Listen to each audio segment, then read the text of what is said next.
What's up guys, Asian here again with another build video, and today we're going to be showcasing the Stamina Nightblade. Specifically, this is going to be a build that's really focused in on Acuity. We're going to be using Mechanical Acuity here. So I actually talked about, I think I talked about this in my previous, on my Stamina Nightblade video, but I thought I'm going to make a dedicated video to this build specifically. Because there are a couple of things that you're going to want to keep in mind when it comes to using Mechanical Acuity on a Nightblade. So just like our other build videos, we'll be going over gear, CV point distribution, skill bars, all the things that we typically talk about on a build video. Then we'll kind of go over the rotation on a 3 million dummy and then show off what this build can do on a 6 million dummy, so you guys can get an idea of the sustain as well as the DPS that you can pull on the longer sustained fights. So without further ado, let's go ahead and get started with our gear. So we are using, like I said, Mechanical Acuity as one of our 5-piece sets, and then we're going to be using Velidreth as our Monster Helm piece. So you can go with Selene, you can go with Kra'gh, you can go with Stormfist even, but Velidreth is going to be the best Monster Helm set here. So you can see also that I have a heavy shoulders here. That's just to give myself a little bit more survivability here. So I do have some additional health here. You don't have to use a heavy piece if you don't want to. You can go with all medium pieces, or you can even go with something like 511 for additional stat boost. It's kind of up to you if you want to do that or not. I like to have a little bit more health for additional survivability. However, if you want to go pure DPS, then you can use all 7 medium pieces instead. So like I said, we're going with Mechanical Acuity, so this is going to be one of our 5-piece and our second 5-piece, and this is kind of what I want to talk about here. So you pretty much have 2 options here when it comes to your second 5-piece set.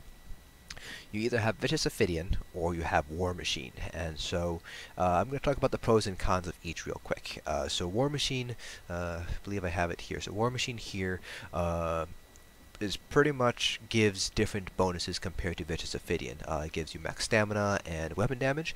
Vicious Ophidian gives you 2 weapon crits and a weapon damage. So that's something you want to keep in mind, because generally speaking, when you're running Acuity, you kind of want to run a little bit lower weapon crit on average. Just because when your Acuity does proc, you end up having your crit chance pretty much goes to 100%, so having additional weapon crit might not be the best idea here. So that's something to keep in mind. But that being said, War Machine, as a result, you might see a little bit lower DPS when Mechanical Acuity isn't procced, because you don't have as much weapon crit. You have max stamina and weapon damage instead. So that's something you want to keep in mind there. The 3-piece is the same between both of them. They both give you Minor Slayer. It's the 5-piece that's also going to kind of make a difference here. So Vicious Ophidian, ignoring the weapon damage boost from the 5-piece, reduces the cost of stamina abilities by 8%. You also gain some stamina back when you kill an enemy. That's not really going to be matter too much on single targets. It's going to matter a lot in trash pulls. So Vicious Ophidian is going to be better than War Machine when it comes to trash pulls, just because you're getting stamina back for every single ad that you're killing. But War Machine, for the 5-piece, when you use an ultimate ability, you and the closest 2 allies within 28 meters of you gain Major Slayer for 10 seconds. So as a Stamina Nightblade, you're going to be using Incapacitating Strike as your primary damage ultimate, which only costs 70 ultimate. So it's a very cheap ultimate, and you can easily get 50% uptime on Major Slayer by using War Machine.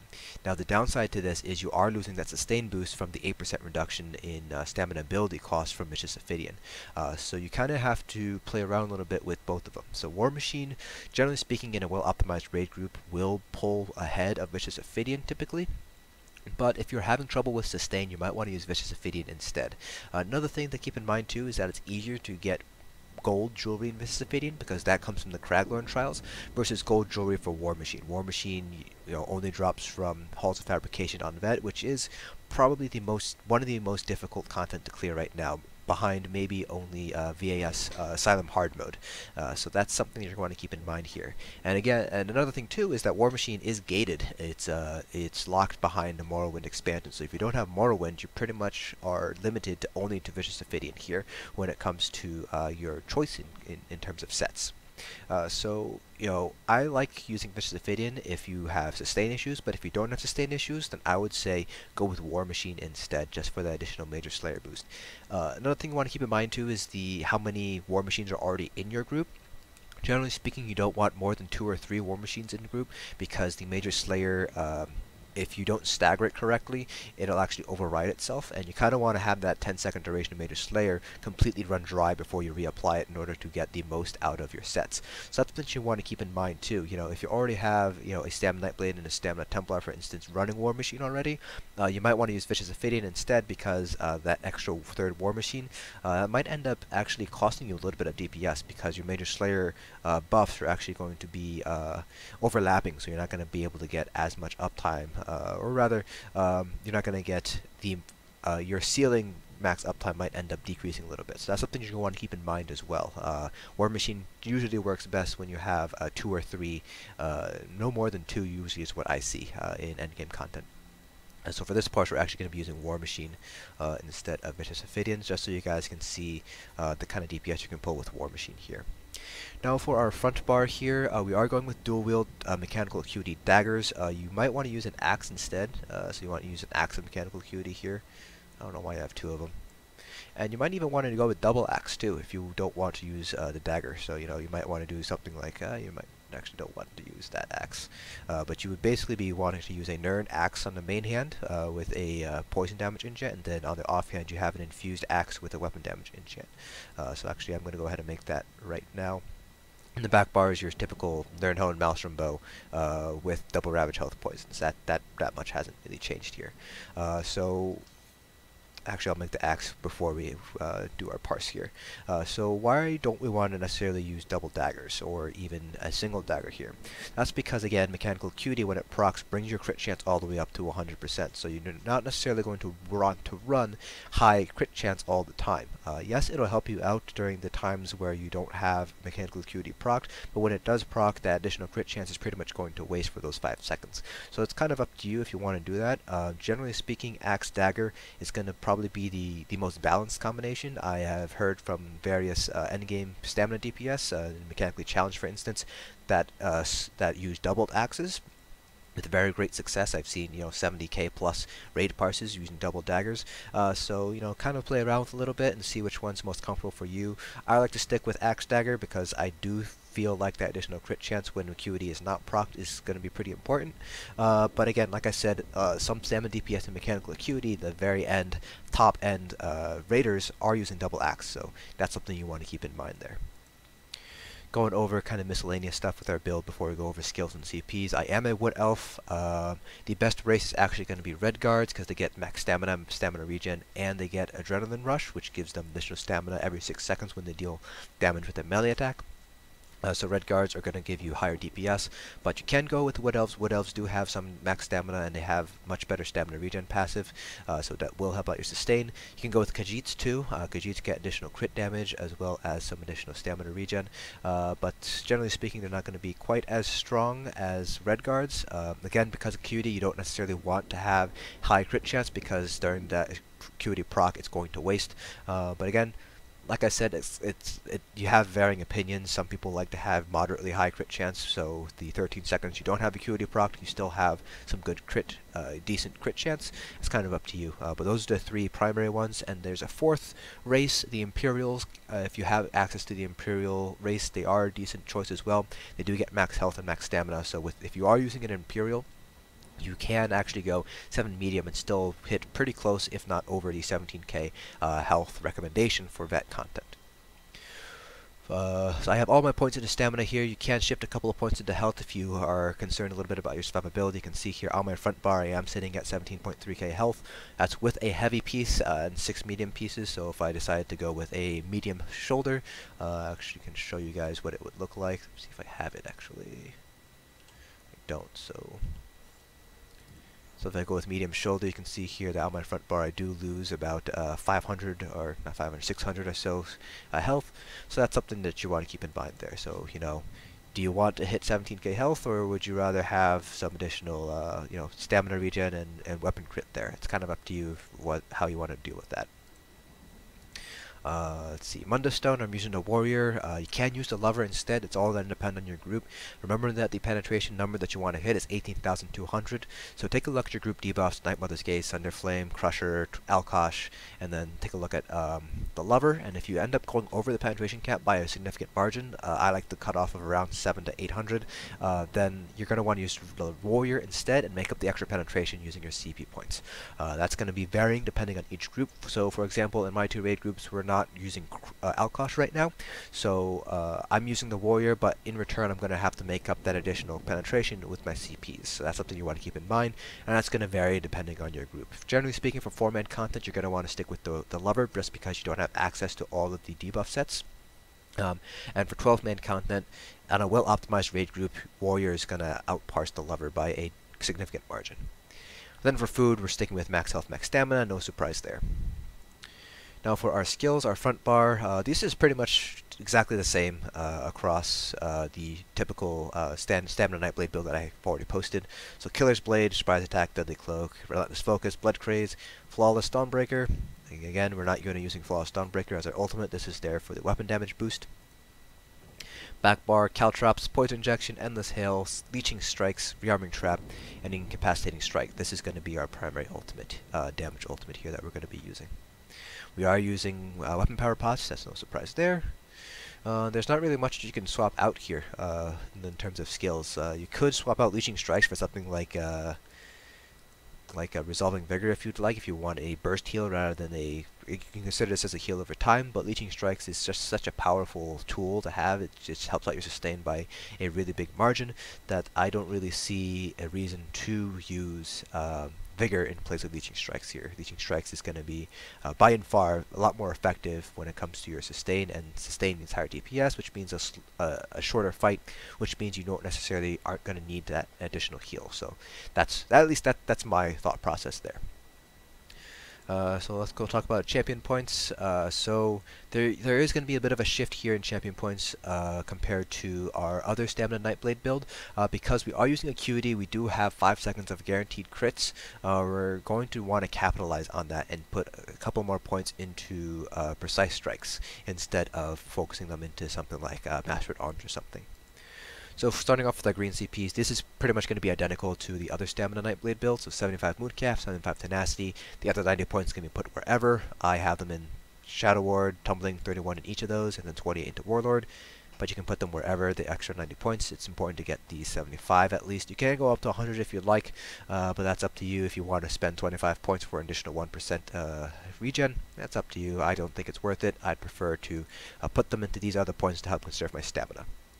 And for our blue CPs, I believe I might already be optimized for Acuity. I believe I might, yeah, I think I am, because I have a couple of points out of Mastered Arms. So this is, like I said earlier, optimized for my raid group, so we don't have Alkosh, we have Infused Torag's Crusher, Night Mother's Gaze, we have a Stamplar running Power of the Light, and we have Sunderflame, so that's why I have 24 points to Piercing. If you are running Alkosh and you don't have Torag's Infused Crusher, but you have everything else, then you actually need, I think, 5 or 6 points into Piercing. If you have Torag's Infused Crusher and Alkosh, then you actually need no points into Piercing. So definitely pick up Constellations and combat metrics and take full advantage of it. You know, so a quick rundown on how Constellation works. Basically, you have your combat metrics report. You hit import here, and actually, I can show you right now how it works. I believe I have a parse from this session already. So this is an example of a parse I did earlier. We're running, I think this is running VO instead of War Machine, but we can use this as an example. So you have your combat metrics here, and you hit import, and it'll automatically import the relevant stuff except for weapon penetration. I believe the latest version of Constellations, if you're using it with the latest version of combat metrics, will import weapon penetration, but you're going to want to definitely include that in there anyways. And you can see here under the, actually you can't quite see it because it's hidden by my window, so let me just move where I am real quick so you guys can see. So you can see here in your chat log here, you have, depending on the abilities that you have under combat metrics, you might not have data for all the abilities. So for example here, it doesn't have any information on the disease disease proc, doesn't have information on surprise attack, doesn't have information on our poisons. So you're going to have to basically go into combat metrics and take a look here at the percentage DPS that they do. So for example, let's take surprise attack. Did 3.5% of our DPS, so I know that's direct damage, so I need to add 3.5 to this percentage here, so that's 31.7, so I just shift this up to 31.7. You can use your scroll wheel, so 31.7. Then you want to do the same thing here for physical critable damage, because surprise attack can crit. So that's how you want to deal with that if that does happen. Right. And then you want to go into champion points, you hit calculate, and it'll automatically calculate the optimal CP point distribution for you. And you can see here that it's saying that I need to shift a couple of points out of Thaumaturge into Master at Arms here. If you really want to take a look whether it's worth shifting points around, take a look at your before the F value and the new F value. So you can see here they're pretty much identical, even though this is technically higher. I'm not going to really see much of a DPS increase if I swap my CP point distributions.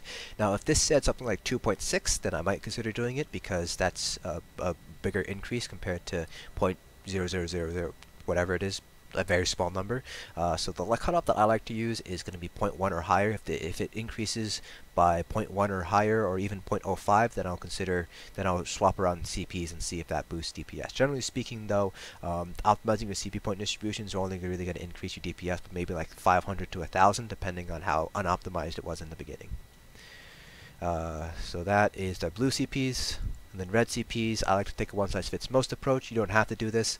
You can optimize based on the con that you're running. So for example, Hell Ra, you're taking more physical damage and magical damage.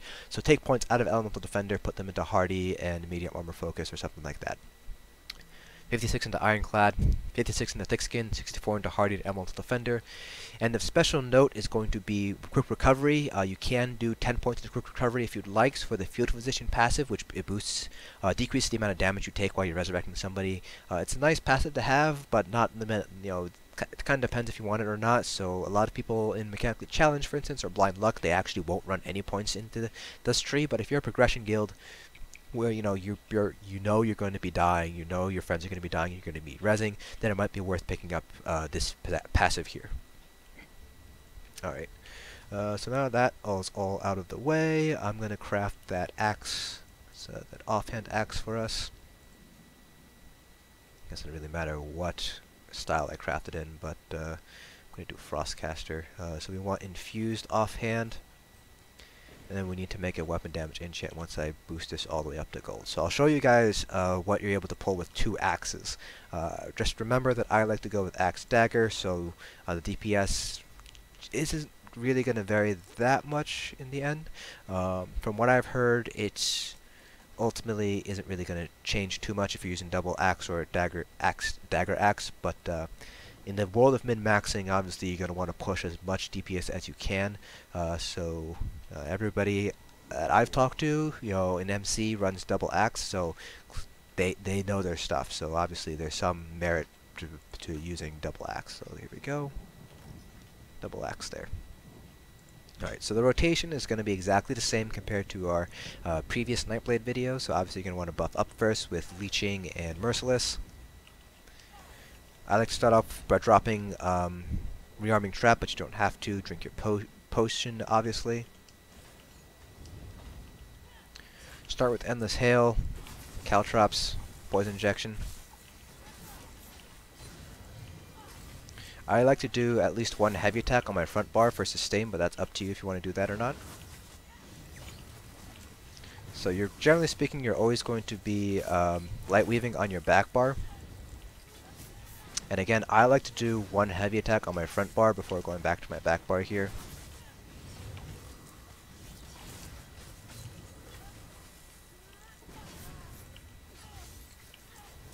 Sometimes I'll do 2.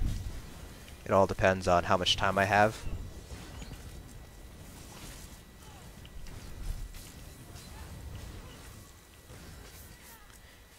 So that's general rotation. It's going to be a little bit dynamic just because how many dots you have on your back bar, and you'll notice that I'm not actually swapping to my front bar each time the bow procs, and that's because your back bar dots are going to be pretty strong and you kind of want to try to maintain them as best you can. If you want to, you can go with the Magblade route and prioritize your bow procs and use them whenever they happen, but then your back bar dots are going to be kind of all out of sync, and that ends up going with a very, very complex rotation, and I don't really think it's worth it. And again, your back bar dots are all going to be very important. So Endless Hail, Razor Caltrops, Poison Injection, the Minor Force from Rearming Trap, those are all incredibly important to maintain. So I prefer going with a more static on my back bar and ignore any bow procs that happen, and then just do the bow proc right away when I swap to my front bar there. So for your ultimate, you're going to want to do it right after you finish off your back bar rotation. So for example, after Poison Injection, this is where I would use Incap, and then so the reason behind that is you want your Major Slayer up while your dots are running, and particularly for Endless Hail, because again, remember you have the Maelstrom Bow, so it gets stronger with each and every tick, so you want your Major Slayer up on those last couple of ticks compared to the first couple of ticks, because you'll get more out of Major Slayer that way. So now that we've gone over the rotation on that 3 million dummy, we're going to go ahead and do a 6 million dummy test, so you guys can get an idea of what kind of DPS you can pull as well as a sustain. So like I said earlier, with War Machine, your sustain is going to definitely take a hit because you're not getting that 8% stamina reduction. Stamina Nightblades do have the advantage of having Leeching Strikes, to help boost out their sustain, and so that's something that really helps out, but at the same time, you're just going to want to be mindful of your overall sustain levels. So like I said, I like to do at least one heavy attack on my front bar. I try to do 2 if I can find room for it. If I put down Rending Slashes, I put down Deadly Cloak, and I manage to get off 1 surprise attack, and there's still time between when I have to go put on my back bar and re-up my dots, then I'll do another heavy attack there. So that's kind of how I view things in terms of like mentality when I'm doing my rotation. So without further ado, let's go ahead and get started with this 6 million dummy test.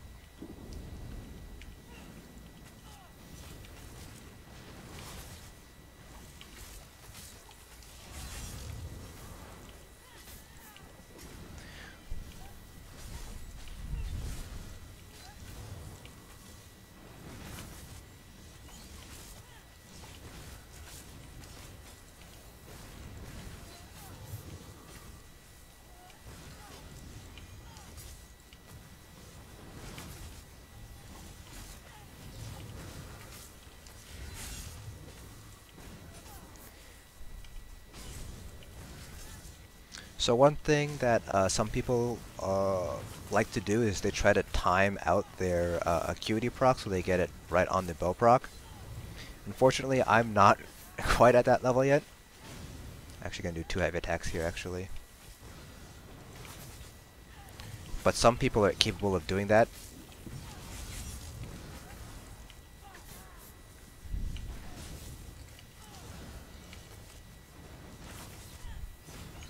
Like I said, I'm not quite at that level yet.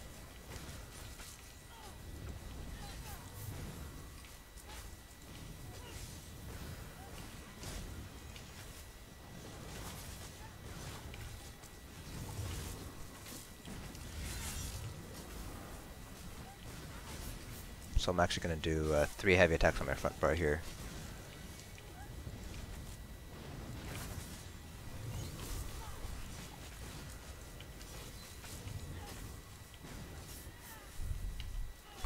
Do 2 heavy attacks here.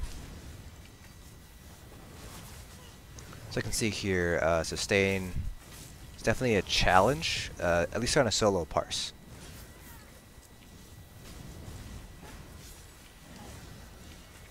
In a group scenario, your sustain is actually going to be a lot better.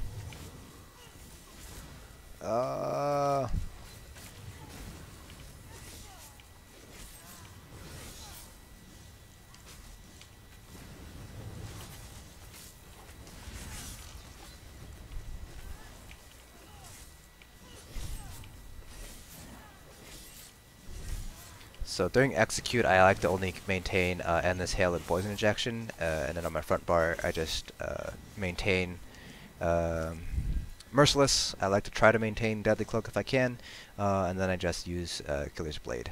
So different people have different opinions when it comes to execute. Some people do what I do and just maintain Endless Hail and Poison Injection, and then Leeching. And then on the front bar, again, they maintain Deadly Cloak and Relentless.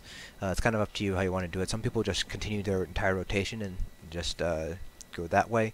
But in my opinion, you're going to want to make sure to spam your Killer's Blade, because that's going to do a lot more damage than your dots will during execute. So that's why I drop Caltrops, I drop Trap, so that way I don't have to be on my back bar as often or as long, so I can spend more time using Killer's Blade instead. So we pulled 40.6k DPS here. So that's with Acuity and War Machines, and that's even with our sustain problems there. So again, in a group scenario, you're going to be getting shards, you're going to be getting orbs, so you're not necessarily going to see that sustain problems that we had here. Let's see here, and you can see here Assassin's Scourge, very, very strong. This is the bow proc, 48k crits, Killer's Blade. I only got 10 off. I actually could have started executing earlier. I didn't actually start execute until around 18%, and we should be starting at around 25. So I could have probably maybe hit 41k here, but I don't know. That's difficult to say without doing the parse all over again. And you can see here our dots are strong as ever, Endless Hailrazor, Caltrops, Poison Injection here. So you can see here, this is why we want to basically reduce the amount of time that we are on our back bar so we can get more Killer's Blades out, because this is very, very strong. 49k crits, that outweighs the dot hits from, or maybe not from Endless Hail and Razor Caltrops, but definitely from Poison Injection here. And we can see here that Acuity had a, where is it? 21% uptime, so that's not even that high. Acuity, you can get up to a 25-26% uptime, so this isn't actually even that great when you all things taken into consideration here. So, and that's also without you know, any penetration set. So that's without Nightmother's Gaze, without Thunderflame, without Lover. So, you know, in an actual raid scenario, this parse can be much higher.